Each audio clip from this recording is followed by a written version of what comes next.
বন্ধু কি হইছে তুই কল কাইড়া দে তুই গাইমে গেলি কে? আরে কোশ না, টিনা রিনা মিনা ওরা আজকে পিকনিক করবো। এ সমস্ত কিছু দায়িত্ব আমারে দিছে, বাজার থেকে শুরু করে রাং পাতিল যা লাগে সব আমারে দিছে। কি আডা পেরা কত দেহি। আহ মামা, মেয়েদের পিকনিক কি যে মজা, মজা আর মজা।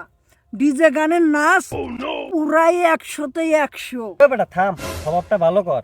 আরে বেটা তুই এমন করে বলতেছিস না জানি ওরা রাত্রে আমাদের সাথে নাচবে, সবকিছু ম্যানেজ করে দিতে বলছে, দাওয়াত দেয় না। এ বন্ধু, আমার তো বাজারে যা লাগবো, আমার তো সময় নাই। আব্বাই আমার মনে খুঁজতাইছে, আমি যাই। আব্বা এখনই যাও নাকবো, একটু পরে গেলি হয় না? এতে বাইরে থাকা নাকবো।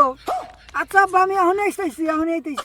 থাক, আব্বাই আমার যাইবার নিগা কইতেছে, এখন না গেলি বেটা আমার রাইতে রাস্তায় থাকা লাগবো। থাক তুই বেটা যা।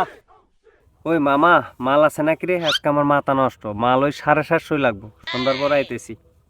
আচ্ছা দূর, বন্ধুর জন্য এরকম হাজারো রাস্তায় কাটাইলাম, আর আজকে বাইতে না গেলে কি হবো? আরে বন্ধুর বিপদের উপর কিছু আছে নাকি? আজকে বাজারে না গেলাম। ও তাহলে আয়োজন করি কেন? থাম থাম থাম। ও মামা ওই যে মালের কথা যে কইলাম, মাল লাগবো না। সম্পর্ক